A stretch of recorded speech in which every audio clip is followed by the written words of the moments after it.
is Chris. Hey, he guys. also has a YouTube channel called Junkerup, right? Yep. And he does a ton of Mopar stuff. This time yesterday evening, it's good. We haven't had a lot of Mopar stuff in our shop. But the story is, this time yesterday evening, I got a text from Freiberger and he was like, hey, do you follow Chris Birdsong? He needs help. He's in Dallas. I'm like, whatever, send him my number or whatever. So he had his clutch go out on his car, and here he is swapping it in our shop. The story on the car is actually really awesome. I want y'all to hear it.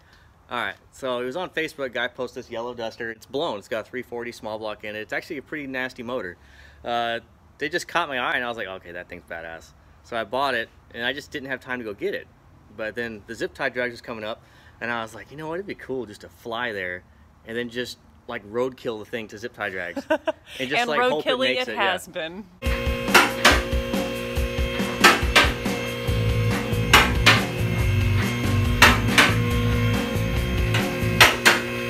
So me thinking, okay, good thoughts, it's gonna make it there. Got there to the guy's house, and I knew it had a 391 gear in it, so I changed the gear to a 276 while I was at the guy's house. And then we had some electrical problems. We fixed that and did a couple little things that wasn't really that big of a deal. Changed the wheels and tires on it, just put some street tires with some 15x7 rallies, which if you're Mopar guys, you know those are a little bit sought after. Well, later that night we went out to dinner. We ate, had dinner, came back. I stayed the night at his house. Next morning, we're both sick, bad sick, just dogs. And I crashed on his house for a couple hours, just on the couch. Woke up, and he's like, okay, you gotta go. I was like, all right. So, jumped in the car. GTFO. I get about 20 miles out of town, and I'm too sick. I can't even. Eyes hurt, and it's raining. It's just dark, and the headlights are pointing at the ground. So I'm just like, you know what? I'm just gonna crash. So I got a hotel.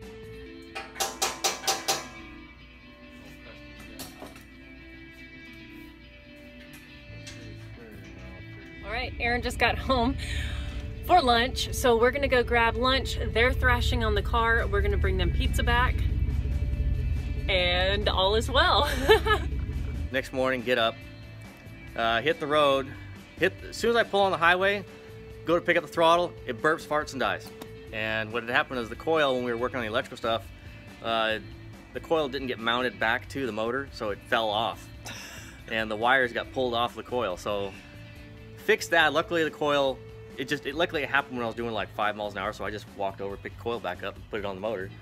Conveniently. Yeah.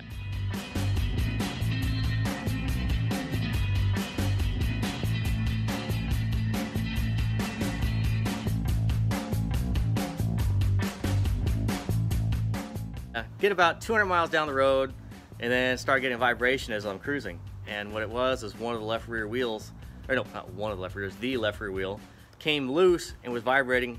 And so I pulled over, and it just ate the studs. I mean, half the studs were missing. And it destroyed the 15x7 rally wheel. I'm like, crap. Changed the wheels, hit the road.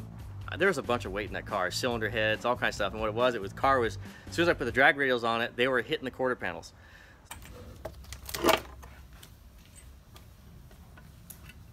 He put a new flywheel in there also. Thankfully, he decided to buy one because this other one's pretty toast. I gotta do some reading. This is the boring part.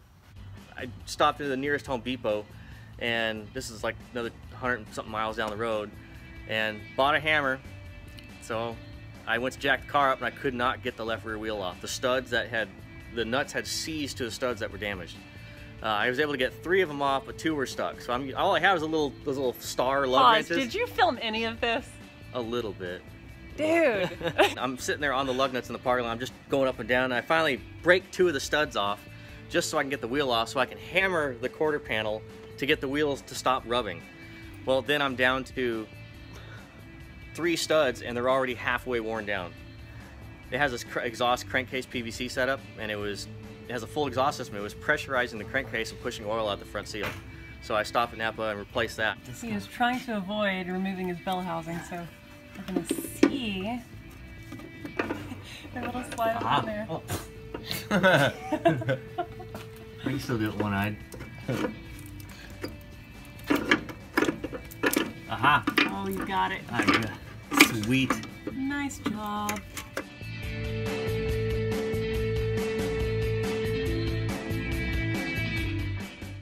So then I went back to Napa, and they only had 2 studs. So pulled the wheel off, pulled the drum, knocked the studs out with the hammer I bought, and then was able to put 2 new studs in it just so I can limp it to another store, repeat the same process, put 2 more studs in it, and then I stopped at another store and bought 1 stud, so I did it, put the other stud in it, and then, so I'm like, okay, great, everything's fixed, I'm done, I'm good, I'm ready to go. Of course. Hit the road, I'm going through Memphis, it's like 12 o'clock at night, 12:30, and then the fuel pump quits. We have a transmission jack. All right, if you got it. Oh yeah. Bring that over here. I'm used to not having any of this fancy stuff. We can lower it down, but it'll take 10 minutes.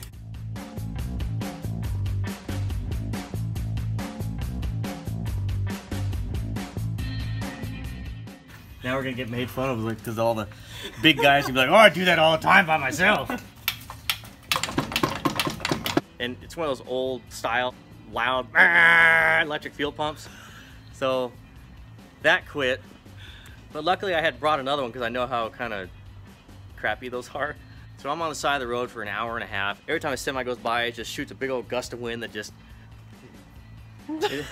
So anyway. Don't you guys envy him? Why doesn't everybody buy old junk and drive it across the country? I mean, it just sounds so easy.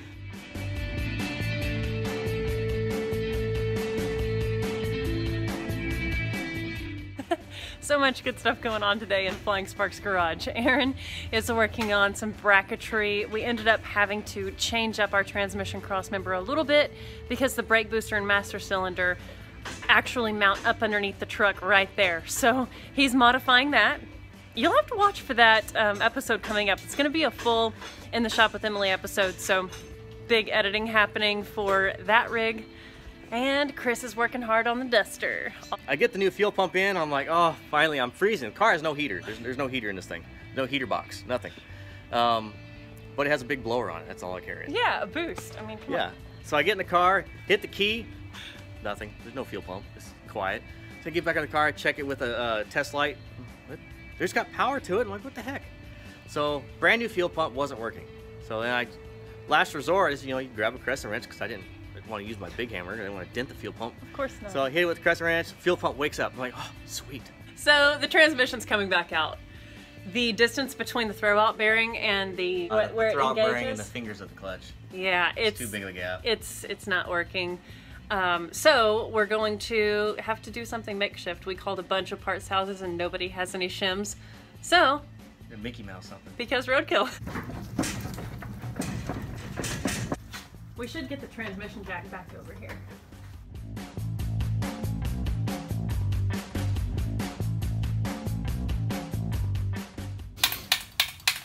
There's no better 4x4 to use so that when you get your transmission on there, it just wants to roll off into you.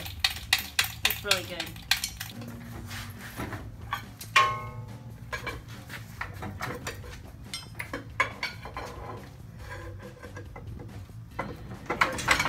Shouldn't be that hot. It's still on there. Pretty dang good. Somehow. Some way. It shouldn't be that tight on there. You didn't put a bolt in the top, did you? No. Oh. You're gonna get transmission fluid all down your arm. Well, it helps if I got that last bolt. There was a bolt! I only remember someone else put this one in because I only bet somebody else did that, definitely. Just to mess with you. I didn't even bother looking over there because I knew I didn't put one there. Just to mess with you. Oh, that's funny. There it goes. Now it's gonna come off. Yeah, watch. Go down? Totally like. Go down. Hey! I get into Texas, and I drove for a long time without the blower pulley because I was trying to save the blower. I didn't want to put as many miles on it because I'm driving like 2,000 miles. So, but when I was coming to, as soon as I get close to Dallas, I was coming to visit my cousin. Well, I put the blower belt back on because I wanted to look cool and pull up in front of his house, just be like, what? Of course. So put the blower belt back on, And so the first thing I do is start mashing the throttle, and the clutch starts getting weak. And I'm like, crap. So I'm like, well, that's either gonna make or break this car going to the show. So then, as I'm limping it to my cousin's house, the fuel pump quits on me twice in downtown Dallas, where there is no off-ramp. You know, there's no shoulder, there's no nothing. So I'm backing up traffic. I jump out of the passenger side, crawl in there, hit it with the hammer again, jump back in the car, and then I limp it to his house, which in 4th gear it was slipping, then it got to 3rd gear slipping, then it got to 2nd gear slipping when I got to his house. Oh, so the clutch is toast. Hey, tell us what you're doing here, Chris. Well, I need like 3/8 of an inch longer than this, and nobody in town had it, right? So we're gonna take this water neck and make it an extension off of this. So we're gonna clean up the inside, grind it flat, then cut it to make a little bit longer spacer. Boom. Yeah.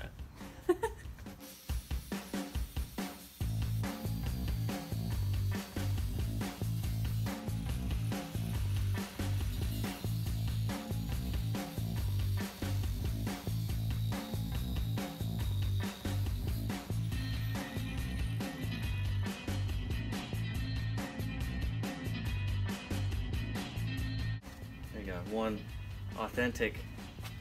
Wow, it's a one-off piece. Yeah, one-off piece.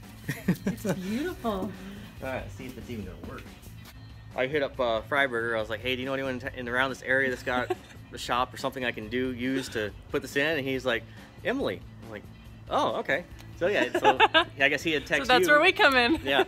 And then I found out Summit is in Arlington, which I didn't know there was a Summit here. So called Summit. They had the clutch I wanted.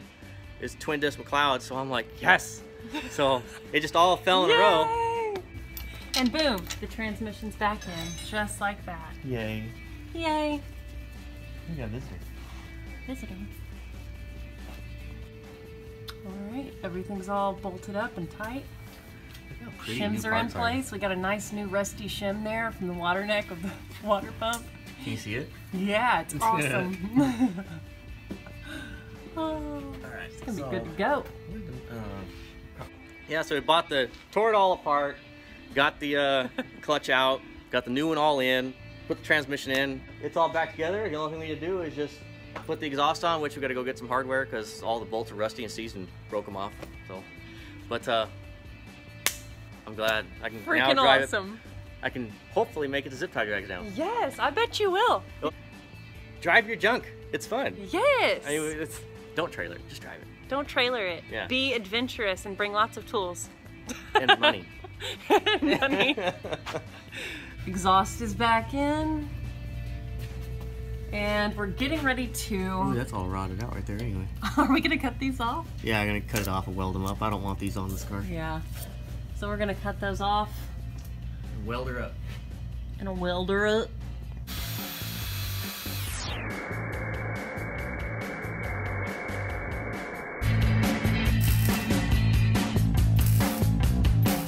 Just like that, they're plugged.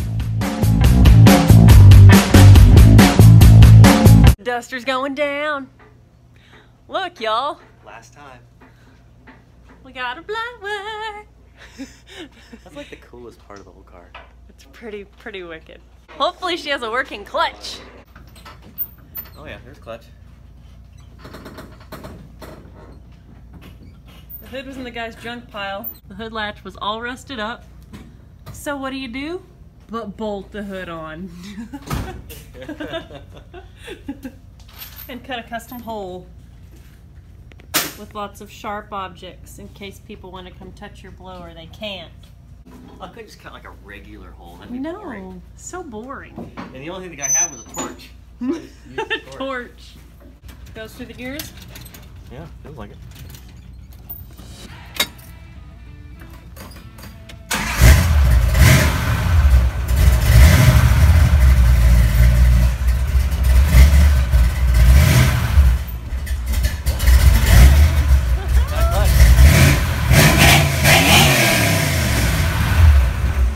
Hell yeah, dude. Got a clutch now. I love it.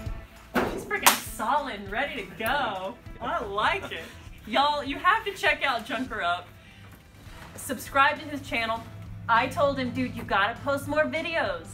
film more stuff. Whenever you get out to work on something, the last thing you want to do is move a camera and move a light and grab the GoPro and turn it on and figure out where to mount it. It's a pain in the butt when you're filming stuff, but it's just worth gung-ho and get it done. Especially because you already have an audience there ready to see your stuff. You need to be posting all your Mopar adventures. Yeah. Yeah, I do. He does, and he's gonna. So go subscribe to his channel. It's not Mopar only, but I like Mopars, but I like Chevys and I like Fords, but... Okay. Yeah. It's a well-rounded. Yeah.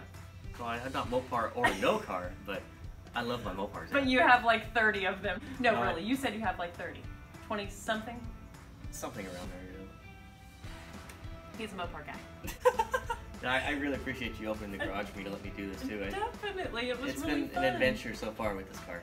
Oh, I'm sure. And it's not over yet. No, if I had to do it all over again, I'd still do it. Of course. Yeah. And I'm excited to see. You guys need to get out and drive your stuff. Don't yes. try and drive them as much as you can. Exactly. Because when you drive them, it makes other people seeing them out there want to drive theirs. I'm so excited for you, dude. I'm headed to Zip Tie Drags. I'll see you guys later. Hopefully, actually, you know what? I'm not there yet. I still have a way to go. You're gonna make it. I'll make it. Don't worry. Even if we gotta push it.